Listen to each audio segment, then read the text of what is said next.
Hey everybody, welcome to the Ronline Report. Today's guest needs no introduction, but I'm going to introduce him anyway. He is the Indy Pro Champion. He's the New York Pro Champion. More importantly, he's the boogeyman blessing Awodibu. What's up? It's a drum roll. Awodibu. How did I start messing Perfect. All right. Now you get used to this. I think how many interviews have we had now? I think we've had so many interviews in the last 3-4 weeks. Yeah. I'll tell you what I told someone. They said, why can't you get this guy's name right? I said, there were only like 3 or 4 kids in my grade when I went to high school named Awodibu.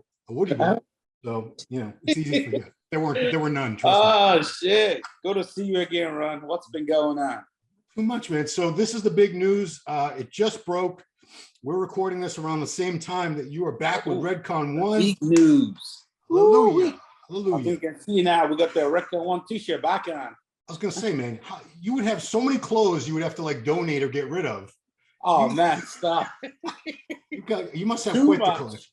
So I didn't know what to do with them. I'm like, oh shit, this is too much. I mean, that happened to me. I changed supplement companies once, and I had a lot of clothes I had to get rid of. Yeah. That's my son. He's got the radio too loud in his car outside. He's pissing me off. So anyway, I didn't watch that whole Fuad thing. So if you can sort of give me the short version. What happened? It was like 3 or 4 weeks from Indy when they told you that they weren't going to re-sign you? Yeah, I mean, since you didn't watch the Fluff podcast, I really went into details there. But I'm sure you can see, Redcon was changing direction. There was a lot of stuff going on. Yeah. And you already know the boss man was still around as well. So it was very hard to know what was going on. And then you can kind of tell on the social media that they were going different direction. They're it's kind of weird that it was kind of pulling away from the bodybuilding, which is something that makes the brand. You know what I mean? Yeah. That was what the brand was built on. So, and I totally understand and respect that, that they were going in a different direction. And at 6 weeks out from Indy Pro. Okay. That's when I got a call from really saying, sorry, man, this is what it is. We're changing directions and we're con you. I was kind of like, it wasn't really a shock. Because I kind of see what they're doing and this and that. But the time frame for me was a little bit, it was shocking, Right. So, I mean, did you have a panic attack? I would. Dude, no, I did not, to be honest. I was very calm, bro, because I'm like I already see this for myself. Like, I'm about to level up into a whole nother level in my career. So, and I wasn't, bro. I was not, because if I start to panic, bro, I'm 6 weeks out. When the stress starts to build up, stress is a killer. It can destroy a lot of things. So I didn't let it get to me. So I was just like, told Rudy, I appreciate, everything we've done together, this and that, even though, it's kind of shocking, but, I understand and I respect their decision that they go different directions, and that's cool, and just the timing for me wasn't right, so because I only give me 2 weeks, give me 2 weeks. So I'm like, yo, bro, can you talk to the guys in there, help me out, something, give me more time, because I got to talk to my lawyer and this and that. So at least I can stay in the U.S. because my visa, everything's all attached, my apartment, everything, so. And I was trying not to stress myself, but like they were kind enough, they gave me time, to stay in the apartment and sort stuff out with my lawyer. And yeah, man. And then you saw what happened 6 weeks later.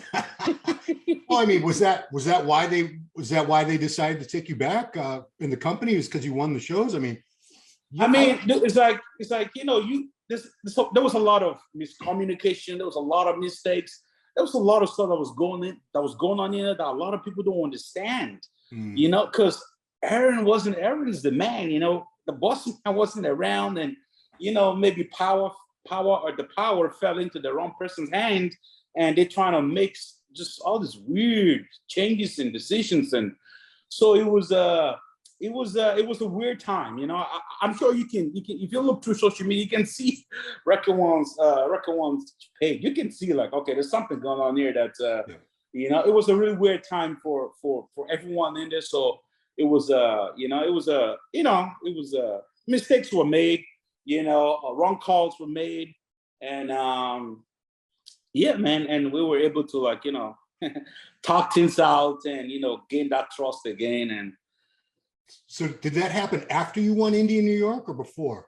That was after New York, you know, when they reached out that they wanted to talk to me, and you know, and Ron with me, like Ron, listen, right? Me and Aaron, we since day one, I knew that man, he believed in me, you know, and I always appreciate, you know, the opportunity, you know, an African kid, you know, from very poor background, made it to Ireland somehow, and then, you know, give him the opportunity to chase the American dream. So I don't take that lightly, you know.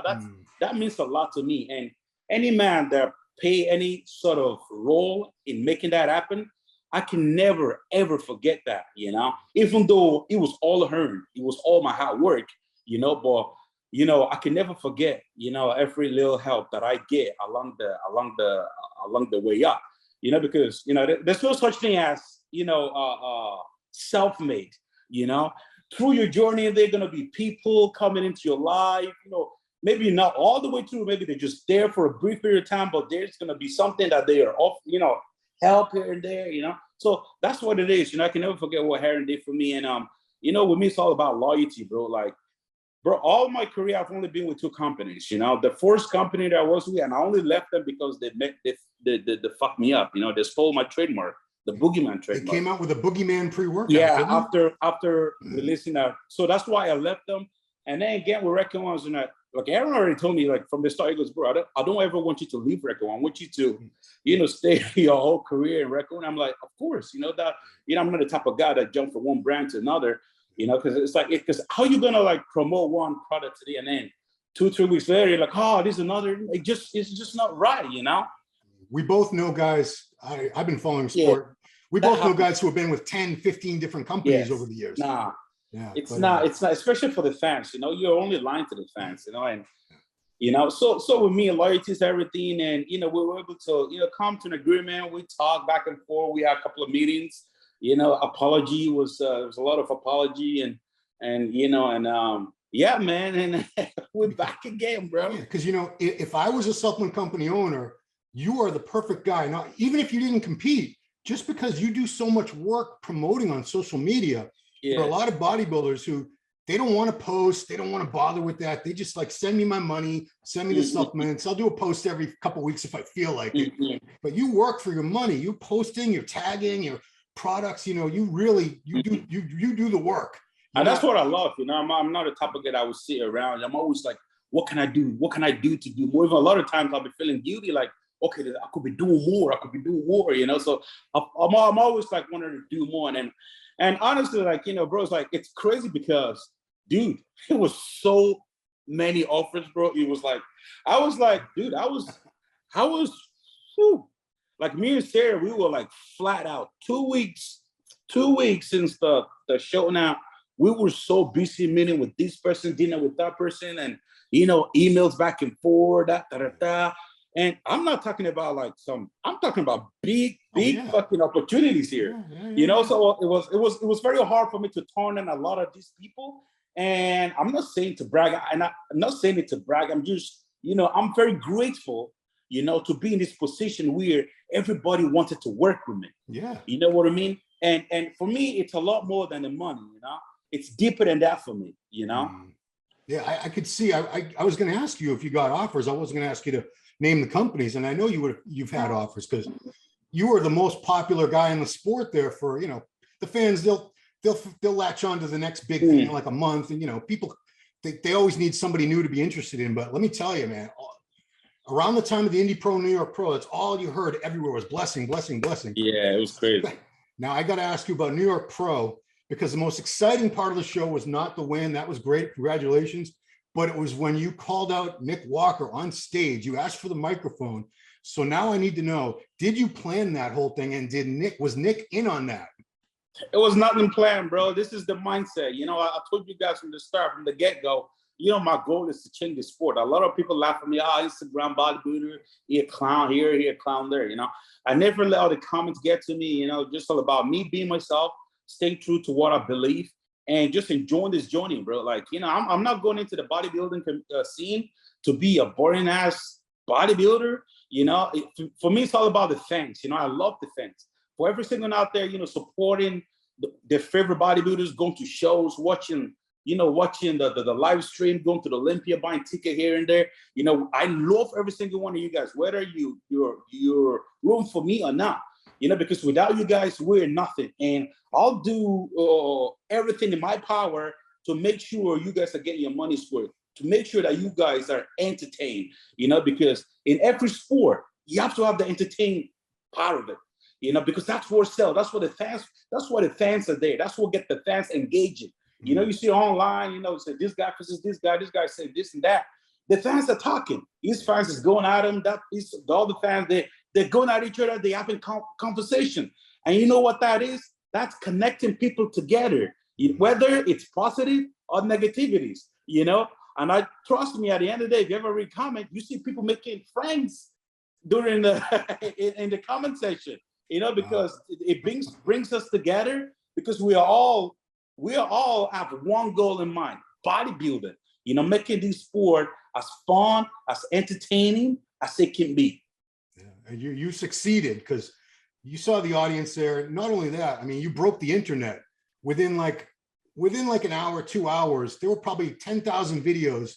Yeah, I was gone. Said like blessing calls out Nick Walker with that 2 minutes of footage. It was everywhere. But you see how easy. But you see how easy it is, though. You see how easy to take one sport from here to a whole nother level. It is so easy because we have the tools. It's social media. Yeah. People love competition. They want to see how bad you want it. They want to see how bad you believe in yourself. They want to see some confidence. If some people might not like it, they might misinterpret it for arrogant. Yeah. They still want to see it. A lot of people take inspiration from that, especially when you say you're going to do something, you say it out loud, and then you go on and do it. Guess what you're doing? You're inspiring the younger generation to do the same, Yeah, you do talk a lot of shit, but to quote 50 Cent from the song, was it Magic Stick? He said, I talk a lot of shit, but I back it up. And you did back it up. Back it up. And it's funny because everyone knows now that you and Nick are like really good friends. You train together. So everyone knows it wasn't like an animosity, like, I'm going to kick your, it wasn't like that, but it was fun. It really was the most fun moment I've had at a contest in years. I was like, thank God he did that, because it added so much to the show. Yeah, of course. Nobody expected that. Nobody. Yeah. Now everyone's excited for the Olympia, It is this competition. We have to show how competitive we are, So when did you get the idea? Was it when you were getting the award? When did it come to your head that, I got a good idea? Nick, there's a microphone. How did this come into your head? It's all about, bro. It's all about mindset. It's like it's the mindset. When you set your mind at something, and it's like that's what you think about every day. Even during you go to sleep thinking about it. I go to sleep thinking about how can I make this sport better? How can I entertain the people? So this thing just come along. Because that's the way you think. That's the way you like kind of like the way you train your brain. So it's just like, it just happens, Yeah, I'm glad it did. So I want to switch gears and talk about George Farah for a second, because you worked with a couple really renowned coaches. You work with Chad, who's got many Olympia titles, Abdullah Al-Tabi, many Olympia titles too.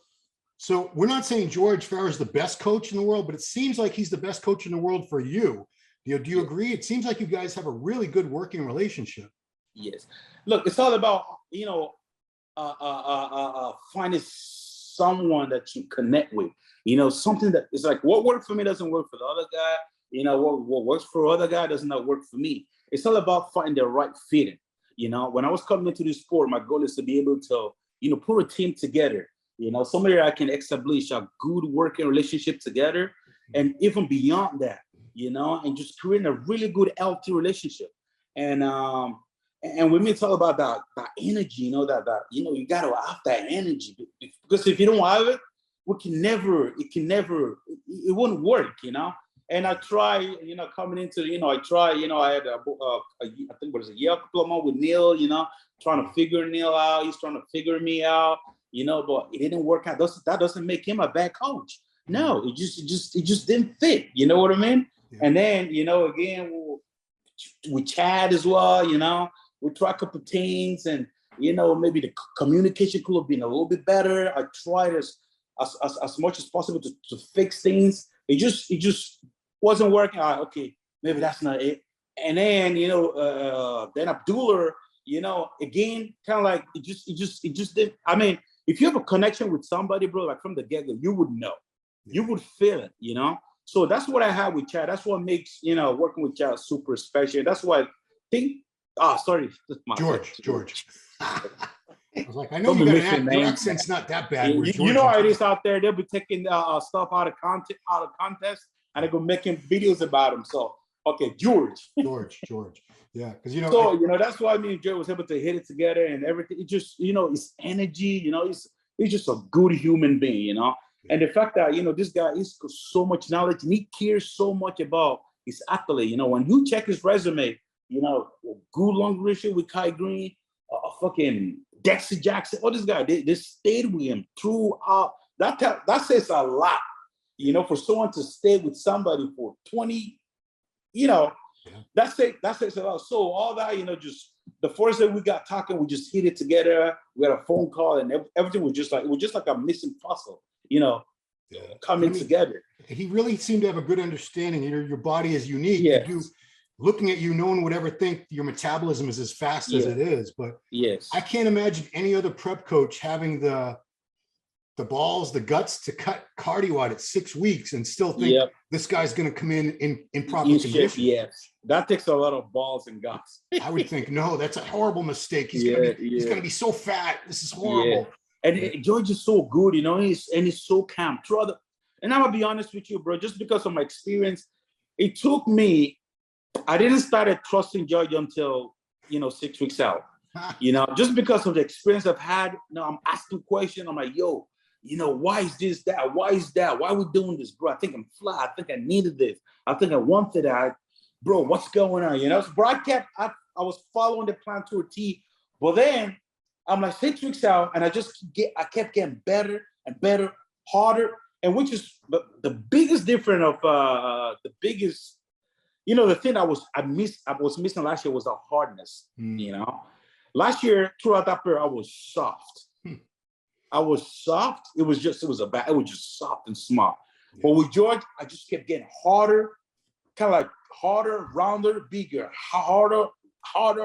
So I'm like, okay, we'll definitely do something right here, you know. And at 6 weeks out, I shut my mouth and I'm like, George, you do your thing. Now, if you tell me to hit shit, guess what? I'll hit shit. No question asked. You know? No, don't eat shit. That would be terrible. But yeah, you said I don't know if it was a Fuad interview or something, but the first time you saw recommendations of what to use, that's the only way I'm going to put it, you couldn't believe how minimal it was, and you showed it to your training partner. Yes. Does this look right to you? It doesn't look like because it doesn't look like much. Yep. I was asking questions. I'm like, yo, why is so much little? Why is I mean, but look at you, it worked. You know? So this is what I got to ask you. Your legs look like they got bigger, but I wonder is that what they looked like last year before they started losing size? Is that how your legs have always been, and we finally just saw them for the first time at these shows, or did they actually grow as well? It was a combination of the two. You know, I always get shit from my legs and this and that, you know, and you know what? People don't understand my physique, right? You know, if you see my legs without my upper body, if I lift up my shorts, you'd be like, oh, you got small legs, you know? But people don't understand bodybuilding. It's all about the illusion, you know? The shape, the frame, the flow, how everything matches together. It's not just about one body part. I'm not saying I got, of course, you know, my legs, you know, I got to do a lot of work for my legs, you know, but the way everything is put together on me, everything matches and everything looks really good.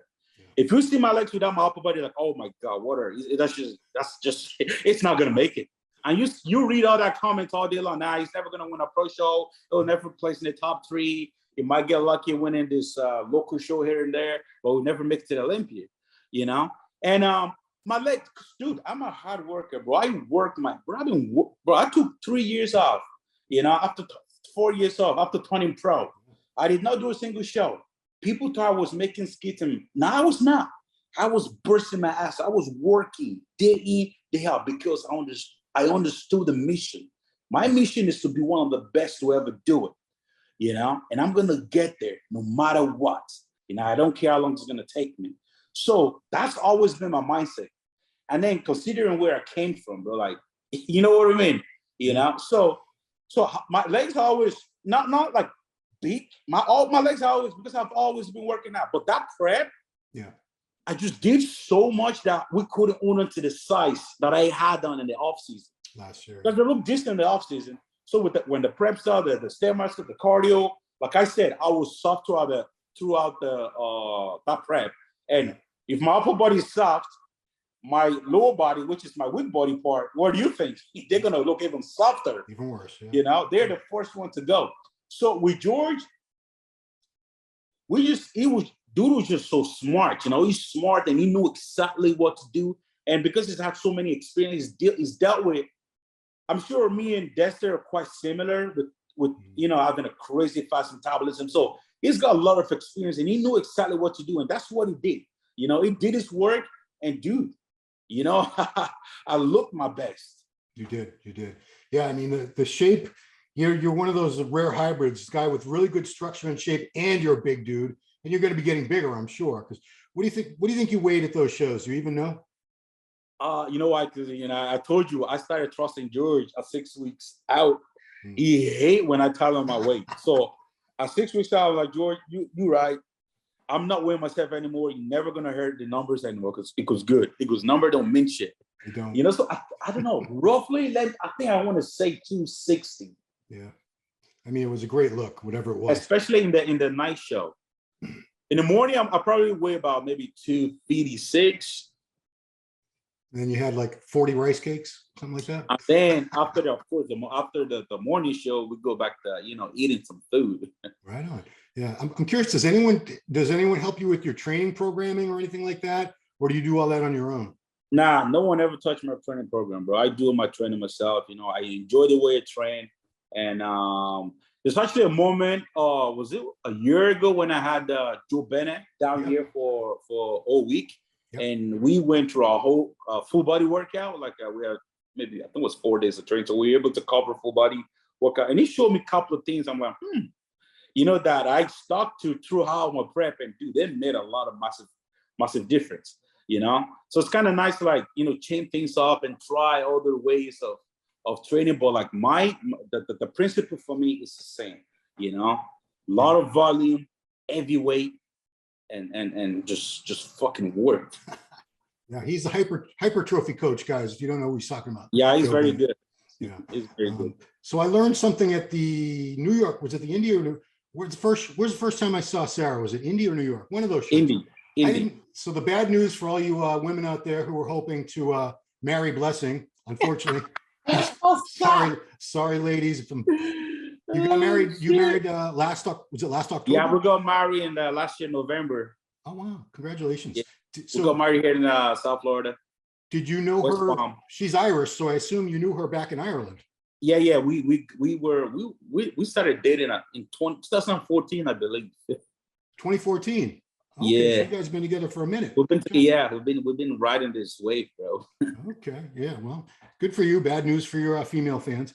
And the other thing that I was excited to hear was I didn't realize you hadn't been back to see your family. You haven't been back to Nigeria since bro. You were like 9 years old. Is that right? Since I was 9, yeah. When I moved, smuggled from Nigeria to Ireland. Smuggled? Were you in a suitcase or something? Stuffed me into fucking. Wow. So you're 30 years old. So that was 21 years ago. Yeah, 21 years ago, I haven't seen my dad. My mother came to Ireland, I think, was it 3 or 4 years later? She lived there for like a year. She didn't like it, was too cold. She went back, you know, and it is cold. Yeah, man. And you know, when people ask me, and I be telling people, you know, it's been that long, a lot of people can't relate. Like, you know, how do you do it? Yeah. Although I talk to them like every day, you know, they pray for me and shit, and you know, I talk to them, I take care of them now, you know, pay their rent, make sure they're good, send them money to eat and shit like that. And when I move, bro, like, when I move, the goal is to go out there, be something, go be great at something, and then come home and come look after us, and that's always been my mindset from day one, and when college didn't happen for me, I was heartbroken because I thought it was over for me, in Ireland.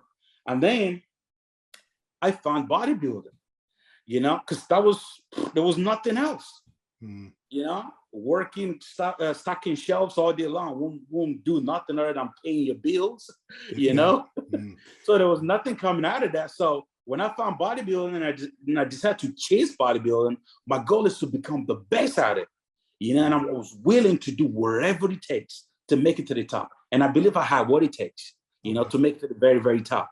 So all those years is just nothing but grinding for me, grinding and grinding and grinding and grinding.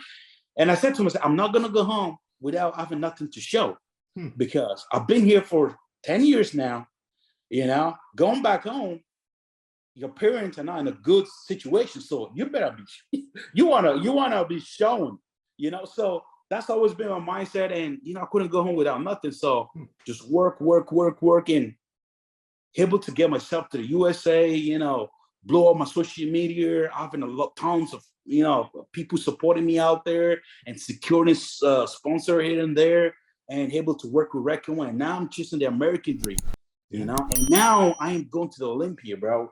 So, bro, so it's just perfect time for me. So that's why I'm going home, and I'm going home actually in 2 weeks' time. Wow. I'm going back to Nigeria, and I'm gonna spoil my parent, man. Now, you told me a couple of years, first interview you ever did, you told me your brothers have cool names too, don't they? Because you're Blessing, and then the other ones were. I'm Blessing. There was another guy. The one after me is Tosin. I got like 5 brothers and 1 sister. We got a lot. Oh, that's nice. So you're the only one with a cool name. I thought they all had cool names. Nah, I think I'm the only one with a cool name. Like honor, trust, loyalty, blessing, something like that. But okay, I thought there was a theme going, but no. So, wow, that's cool. You're going back. How long are you going to stay?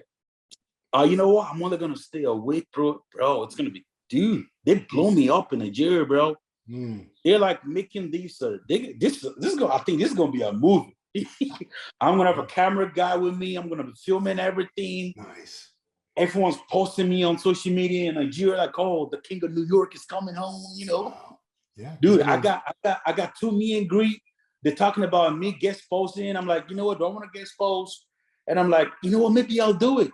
Because of course my goal is to go there. It's all about networking for me. I'm going there to go work. Of course, I want to spend some time with my family, my mother, my dad, and the rest of the time that I don't got a whole lot of time. It's all about working, networking, blowing up fitness and bodybuilding in Nigeria. And of course, just tap into that market. I want to tap into that market, the African market. Nigeria, I think we got like, maybe around 50 million people live in Nigeria. So that's a lot, so that's an open market for me. So I'm just going to go out there, get my name out there, do as much as I can, network, collaborate. So it's going to be a busy trip for me. I'm wondering, is there an opportunity to expand the fit, like, I don't know, like in India, Kai was opening up gyms and stuff, because India, the fitness scene has been blowing up over there. I wonder if there's that potential in Nigeria where are people starting to get more interested in it? I've seen a lot of young dudes with great potential, great physique, and these guys, they just, train, they probably don't diet, Right. Of course. And all these guys look amazing, so when they're able to, and that's why they all, because they can relate to me, they can relate to my story, and they believe if I can do it, they can do it too. So me going there, connecting with these people, I think it's going to be a great outcome. Yeah, I mean, maybe a few years from now, we could have even more great pros coming out of there, because right now we have you. Samson. Isn't there another guy who goes? Yeah, it's Nigerian. So yeah, it was, I believe. I know Samson is. I'm thinking. I wonder if there's someone else. No, I'm thinking Vic Richards from way back in the day. But right now, you and Samson are both going to the Olympia, and you'll be both representing. I wonder if he'll bring the flag like you did. Yeah. I was confused because does Nigeria have the same colors in their flag as Ireland? No, people actually getting that confused, because some people are like, oh, Nigeria, no, but some people are like, no, it's Ireland. Yeah. It was a 2 flag, and I tied a knot. Nigeria's green, white, green. Oh, okay. And Ireland's a green, white, orange. I mean, there was a lot of green. That's all I could see was a Yeah, lot it of was. green. Yeah, it was. It's like what? Okay. All right. So now that explains, that was the Nigerian flag and the Irish flag. That was, Yes, man, you really thought this whole thing through. I gotta say. bro. I've been preparing for this all my life, bro. I told you, man. Coming into this game, I had bro. I'm like, my mindset's like up here. I think different, you know. I don't think like the rest of these guys, you know. My brain's outside the box. You know, I'm thinking way beyond bodybuilding, bro. I'm thinking, bro, like, dude, man, I got some shit planned for the Olympia, bro. I can't even go into it right now, bro. I can only imagine. But yeah, that was my last question for you is, when you look at your pictures and videos from New York Pro and Indy Pro, what do you want to be improved on the Olympia stage? I know we still have almost 6 months, right? 6 months away. Yeah, oh yeah, we got a good bit of time. Of course, my legs got to come up. You know, my hamstring got to come up. What else? You know, my triceps got to come up. My back got to come up as well. Yeah. And to be honest, bro, I don't need a whole lot of size. You know, I don't need a whole lot of size. No. You know, and I feel like the package we actually have right now, I feel like I can be a lot bigger. I can be a lot fuller. You know, but George is like, it's all about conditioning with George, and that's why I look the way I look. It's all about conditioning, and I could definitely be a lot fuller and a lot bigger, and why still holding a really good conditioning, But George always want to stay on the safe side, But now we already know what we're working with. We got time, and yeah, Olympia is gonna be crazy, man. It's gonna be because I got time now to put a little bit of here and there on my hamstrings, my glutes. Now, great news. I just saw I just came back from an MRI. Because I got that kind of like I got like the most fucked up knee in the game. Like my left knee is like so bad. That's why I have a little bit of imbalance, and I've had that since a kid. So I don't know like what happened, but so I'm trying to get that fixed. What the MRI show? What's the damage? Actually, they're gonna send all the information to my doctor by tomorrow. So she's gonna call me. I feel like I need the pain on my left knee. That's why I don't really squat. I can't squat. It's just too much, And when water retention increases, as I gain weight, dude, my performance is out to the window. The amount of exercise I can do on my leg days are very, very limited. So hopefully I'm gonna get that fixed. I probably need to drain it. I think I got some fluids on my left knee, which is causing a lot of pressure and a lot of pain. And right now it's not so bad because I'm light, So you said on the other interview with Fawad that when you were 300 pounds, your knees were killing you all the time. I can't even perform, bro. Like I can't even train legs. Wow. So now can you imagine me fixing all of that problem? So I'm super excited. Now Olympia is gonna be well, I mean, it's gonna be, you're gonna be hyping it up so much. Nick's going to be hyping it up so much. Hopefully Hunter will get in on it a little bit too. I'd love to see you three going back at each other. That would be great. See Charles calling me out? You see Charles after he won the Cali, bro? No, what'd he say? You're like, you need to watch that. It's on the Mr. Olympia and Flex Online. It's like, Blessing didn't beat me in Indy. I'm gonna beat him. I'm gonna hate him up. Some shit like that. I'm gonna kill him. I'm gonna destroy him at the Olympia. Well, he'll get his chance. You should be thanking me, bro. You should be saying, Boogie, thank you. He should be on his goddamn hands and knees thanking the boogeyman. Because you know what? I was going to do the Cali Pro too. And if I did, ain't no way it was going to touch the boogeyman. That would have been 3 for 3. So but I felt sorry for him. Like, that guy decided to be, on that Olympia stage this year. So, you know what? I'm going to see it out. I'm going to let him, enjoy that win in Cali so we can, meet again at the Olympia. So, now he's running his mouth. Everybody gets a rematch at the Olympia. It's going to be great. It's going to be a great show. I mean, I can't wait. I know we still got it's going to be exciting. The energy, the leading up energy, the hype, the excitement and the promotion, it's going to be awesome. I'm glad your first Olympia is going to be back in Las Vegas because how epic is that, bro? You need to be in Las Vegas. That's where you need to be. Hell yeah. I'm bringing that blessing, bro. Man. All right. Well, this has been a great update. I'm so glad to see that you're back with Redcon1. Yes, we're back, baby. We ain't going nowhere. I was so bummed when I heard that they weren't going to renew you. Like, oh no, damn it! All this company think they can throw all kinds of money in my face, trying to buy me out. I'm like, man, I ain't leaving, bro. Good for you, man. Loyalty is a rare thing in the world these days. So Oh, hell yeah, props man. to you, Blessing. Yes. And so, man, congratulations on the wedding. I hope you have a great trip going back home to Nigeria. Yes, excited. I think they're going to have a parade for you when you show up. I think they will. I think so too. They should. Come on. Why not? They had one for Rami back in Egypt. They should have one for you. Yep. So, let's see. Yeah. So that's it, man. Have a great trip. Thanks, Congratulations on everything. Everybody, later, thanks for watching, everybody. This has been the Ronline Report with Blessing Awodibu. We'll see you next time. Salud.